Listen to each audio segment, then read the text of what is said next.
आरोपींना गुजरातमधून अटक करण्यात आली आहे। सलमान खान गोळीबार प्रकरणी ही महत्त्वाची बातमी समोर येते। आरोपींना गुजरातमधून अटक करण्यात आली आहे। तर आरोपींनी महिन्याभरापासून पनवेल हरिग्राम गावामध्ये वास्तव्य केलं होतं। या आरोपींकडून 4 वेळा सलमान खानच्या घराची रेकी देखील करण्यात आली होती। रविवारी पहाटेच्या सुमारास हा गोळीबार झाला होता। यानंतर पोलिसांनी त्या संदर्भात तपास देखील सुरू केला होता। जवळपास 15 पथकं ही तपास करत होते आणि या आरोपींना आता गुजरातमधून अटक करण्यात आली आहे। आरोपींकडून 4 वेळा सलमान खानच्या घराची रेकी करण्यात आली होती। हे आरोपी महिन्याभरापासून पनवेल हरिग्राम गावामध्ये वास्तव्याला होते। या कटाचं संपूर्ण नियोजन त्यांनी पनवेलमध्ये राहून केलं होतं। या संदर्भात गुजरातमधून आता दोघांना अटक करण्यात आली आहे।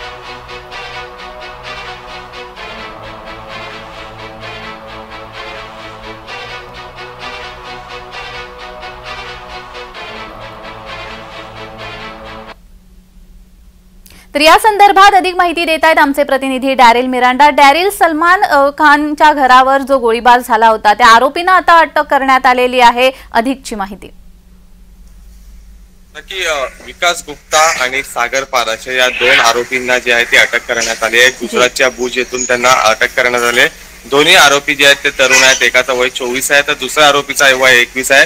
मुंबईच्या क्राईम ब्रांच युनिटने त्यांना भुजमधून अटक केली आहे। आपण पाहिलं तर रविवारी पहाटे सलमान खान यांच्या घरी 5 राऊंड फायरिंग करण्यात आले होते आणि आता जे आरोपी आहेत त्यांना मुंबई पोलिसांच्या वतीने जे ते मुंबई क्राईम ब्रांचच्या युनिटच्या वतीने त्यांना गुजरात येथून अटक करण्यात आली। आणि आता जी प्राथमिक माहिती आपल्याला मिळाली आहे त्या माहितीनुसार आज सुमारे 10 वाजता त्यांना मुंबईत घेऊन येणार आहेत आणि पुढील तपास जे आहे ते क्राईम ब्रांच करणार आहे।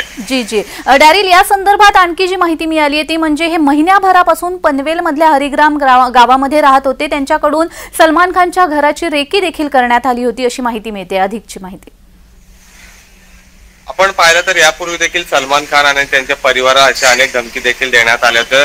हे लॉरेन्स कृष्ण कनेक्शन याच्यात कुठेतरी आहे का असं देखील एक संशय व्यक्त करण्यात आला होता। आणि आता आज जे आहे ते पोलिसांनी यांना अटक केली आहे आणि आता पुढील तपास जो आहे तो पोलिसांच्या वतीने करण्यात येणार आहे। आता तपासामध्ये हे दोन्ही आरोपी नेमकं काय उत्तर देतात हे देखील पाहावं लागेल। जी, पुढील जो तपास आहे या आरोपींसंदर्भात पोलीस कशा पद्धतीने कारवाई करणार आहेत? आता त्यांना दोघांना जे आरोपी आहेत सध्या अजून त्या गुजरात येथील भुजमध्ये आहे। अजून त्यांना मुंबईच्या दिशेने आणलेलं नाही। आज सुमारे 10 ते 11च्या दरम्यान त्यांना मुंबईच्या दिशेने घेऊन येणार आहेत आणि पुढील तपास पोलीस करणार। आता नेमका तपासात पोलीस काय त्यांना विचारतात आणि ते लोक काय उत्तर देतात हे पाहावं लागेल। जी धन्यवाद डॅरिल, तुम्ही दिलेल्या या सविस्तर माहितीसाठी।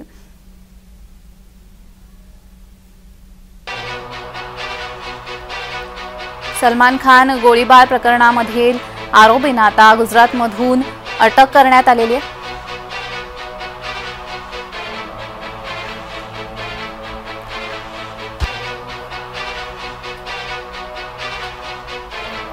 या आरोपींना गुजरातमधून अटक करण्यात आलेली आहे।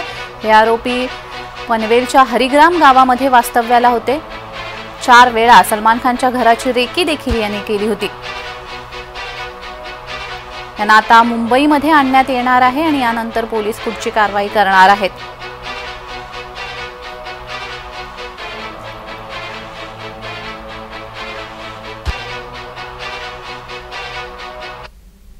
तर हे आरोपी महिन्याभरापासून पनवेलमधील हरिग्राम गावामध्ये वास्तव्याला होते। तिथून आढावा घेतलेला आहे आमच्या प्रतिनिधी कविता लोखंडे यांनी। पाहूया।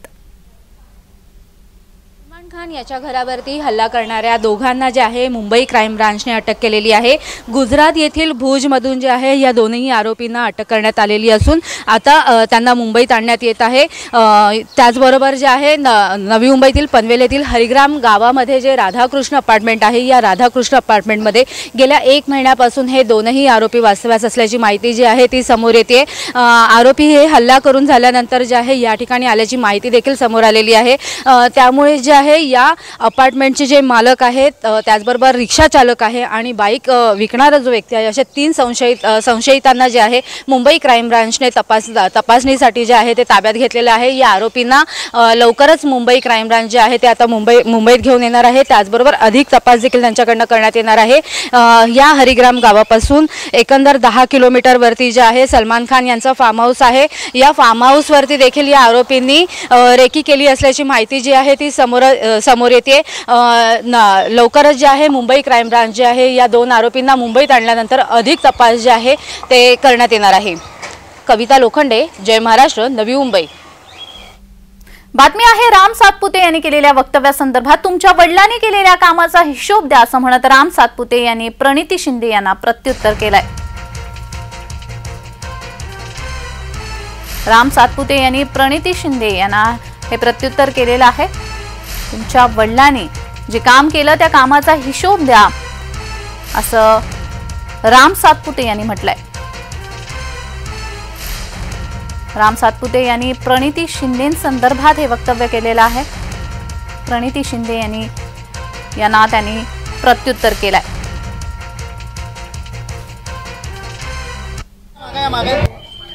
या ठिकाणी समोरच्या लोकांच्या पायाखालची वाळू सरकलेली आहे आणि आम्ही त्या ठिकाणी मागच्या 10 वर्षाचा हिशोब देतो।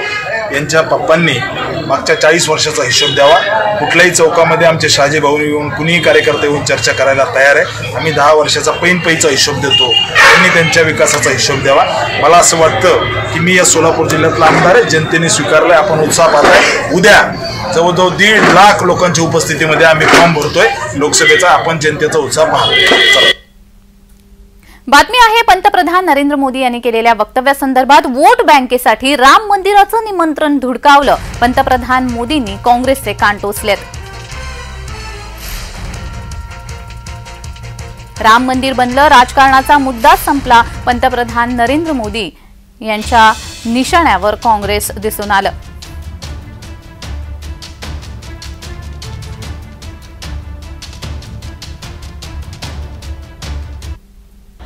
और देखिए राम मंदिर का ऐसे लोग हैं, राम मंदिर कर रहे हैं, तुम्हें मार देंगे, ऐसा करके वोट बैंक बनाने का एक तरीका था। अब हुआ क्या, राम मंदिर बन गया तो उनके हाथ से वो मुद्दा ही चला गया। अब वो किसी को डरा नहीं पा रहे हैं राम मंदिर आ जाएगा, आ गया, कुछ नहीं हुआ, आग नहीं लगी कोई। तर या संदर्भात राहुल गांधी काय म्हणालेत पाहूयात।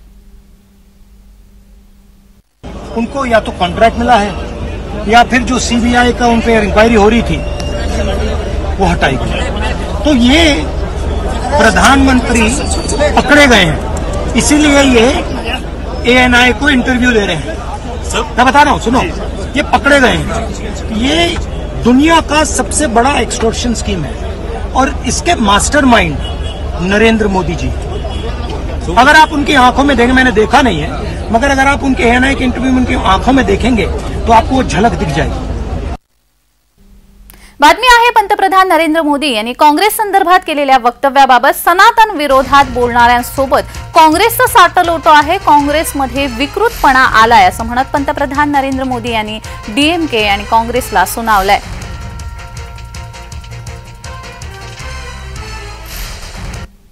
विधानसभा में जो लोग बैठे थे तो ज्यादातर गांधीयन लोग थे, ज्यादातर कांग्रेस की विचारधारा से जुड़े हुए लोग थे।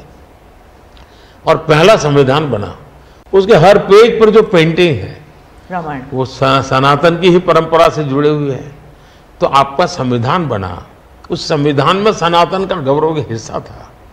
और आज सनातन को इतनी भयंकर गालियां देने की हिम्मत हो और आप उनके साथ चुनाव की राजनीति करें, उनके साथ मंच साझा करें, मजबूरी काँग्रेस की ये देश के लिए चिंता का विषय है। बातमी आहे निवडणूक रोख्यांसंदर्भात पंतप्रधान नरेंद्र मोदी यांनी केलेल्या वक्तव्याबाबत। निवडणूक रोख्यांबाबत काही जण अफवा पसरवत आहेत। कारवाई झालेल्या कंपन्यांचा पैसा विरोधकांना मिळतोय। निवडणूक रोख्यांच्या टीकेवर पंतप्रधान नरेंद्र मोदी बोलले। पहली बात है कि हमारे देश में लंबे अरसे से चर्चा चली है कि चुनावों में काला धन एक बहुत बड़ा खतरनाक खेल हो रहा है। देश के चुनावों को काले धन से मुक्ति मिले, इसके लिए कुछ करना चाहिए। चर्चा लंबे समय से चल रही है, रास्ते खोज रहे थे, एक छोटा सा रास्ता मिला, वही पूर्ण है। वैसे हमने उस समय भी क्लेम नहीं किया था, पार्लियामेंट में डिबेट में सबने उसको सराहा भी था। आज जो लोग उलट पुलट बोल रहे हैं उन्होंने सराहा था, पार्लियामेंट डिबेट देख लीजिए। बातमी आहे नारायण राणे यांनी विनायक राऊत यांच्या संदर्भात केलेल्या वक्तव्याबाबत विनायक राऊतांचं डिपॉझिट जप्त करणारच नारायण राणे यांनी दंड थोपटलेत।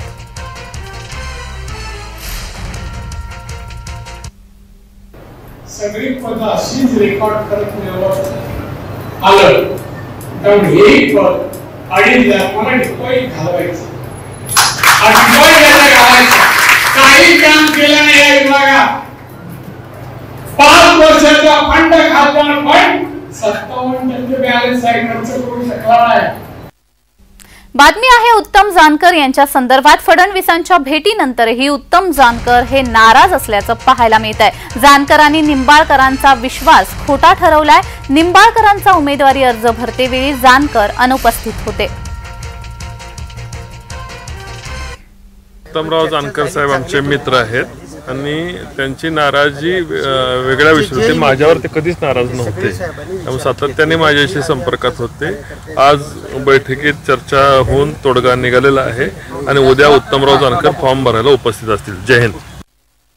उद्या फॉर्म भरण्यासाठी खासदार रणजितसिंह नाईक निंबाळकर यांनी मुलाखत दिलेली होती, परंतु आता कार्यकर्त्यांना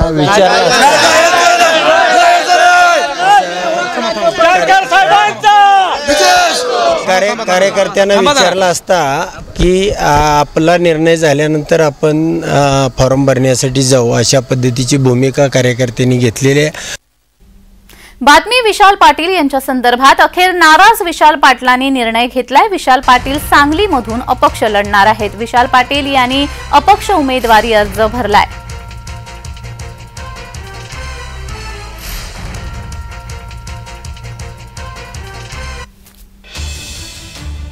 अखेर नाराज विशाल पाटलांनी निर्णय घेतलेला आहे, अपक्ष लढणार असल्याचं त्यांनी म्हटलंय। तर या संदर्भात पुढची बातमी विशाल पाटलांच्या भूमिकेने महाविकास आघाडीला डोकेदुखी झाली आहे। मित्र पक्षाने काँग्रेसला सल्ला दिलाय।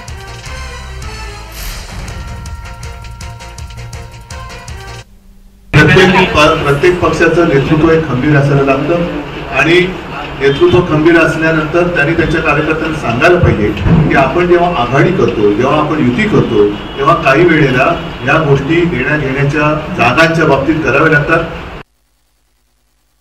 ज्यावेळी चर्चा चालू असतात त्या चर्चेच्या आत मला जे शक्य होतं ते मी प्रयत्न केले। संबंधितांना त्या प्रयत्नाविषयी माहिती देखील वारंवार मी फोन करून देत होतो। आता शेवटी त्या प्रयत्नाच्या नंतर काही निर्णय झाले, त्या निर्णयाच्या नंतर माझं मत असं आहे की सगळ्यांनी एकत्रित व्हायला पाहिजे आणि एकसंघपणाने ही लढाई केली पाहिजे। बातमी आहे चंद्रहार पाटील यांनी केलेल्या वक्तव्यासंदर्भात। महाविकास आघाडीमध्ये सांगलीच्या जागेवरून रडारड सुरूच आहे। आपली अडचण होत असेल तर उमेदवारी मागे घेतो, शेतकऱ्याचा मुलगा खासदार नकोय तर उघडपणे सांगा असं म्हणत शिवबाठा उमेदवार चंद्रहार पाटील यांनी आपलं मत प्रदर्शित केलंय। आज सर्व कॅमेऱ्याच्या पुढे, सर्वांच्या पुढे मी आज जाहीर माघारी घ्यायची तयारी आहे माझी। फक्त आपल्या मित्रपक्षांनी एवढंच जाहीर करावं की शेतकऱ्याचा पोरगा खासदार म्हणून उमेदवार म्हणून चालणार नाही। तुझ्या पाठीमागे कुठला कारखाना नाही, तुझा बाप आमदार नव्हता, खासदार नव्हता, तुझा बाप मुख्यमंत्री नव्हता किंवा तुझा आजोबा मुख्यमंत्री नव्हता, म्हणून तुला आज उमेदवारी ही देत नाही। माझी जाहीर आज माघार घ्यायची तयार आहे। ही फक्त काँग्रेस पक्षानं जाहीर करावं। काँग्रेस पक्षाने एवढं जाहीर करावं की शेतकऱ्याच्या पोराला आम्हाला उमेदवारी द्यायची नाही। बातमी आहे शरद पवार यांच्या संदर्भात। आपल्या वक्तव्याचा विपर्यास केला जातोय। सुनेत्रा पवारांबाबतच्या वक्तव्यावर शरद पवारांनी आता सारवासारव केली आहे। शरद पवार यांनी सुनेत्रा पवार यांच्या संदर्भात जे वक्तव्य केलं होतं त्यानंतर आता त्यांनी सारवासारव केली आहे। आपल्या वक्तव्याचा विपर्यास केला जातोय असं ते म्हणालेत।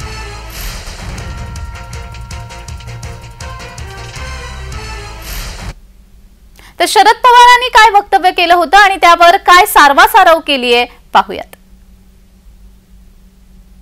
त्याच्या चुकीचं काय असे दोन गोष्टी असतात. म्हणून पवार आणि बाहेरून आलेला पवार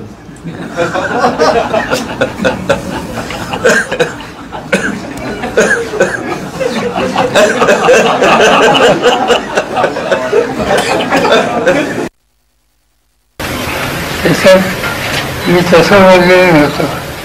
मी जे बोललो होतो प्रश्न काय विचारला, प्रश्न तिथं अजित पवारांनी काही भाषण केलं. त्यांच्या भाषणात त्यांनी सांगितलं की मला निवडून दिलं, त्यांना स्वतः निवडून दिलं, ताईंना निवडून दिलं, आता सुनेला निवडून द्या. आणि देत असताना त्यांनी आणखी काही वाक्य वापरायचं. तर त्याच्या संबंधी मी फक्त स्पष्टीकरण केलं, त्यापेक्षा वेगळे काही सांगायचं साधन नाही. बातमी राम सातपुते यांच्या वक्तव्याची. जनता आपल्याला दिल्लीला पाठवेलच. राम सातपुते यांनी धैर्यशील मोहिते पाटलांना प्रत्युत्तर केलंय.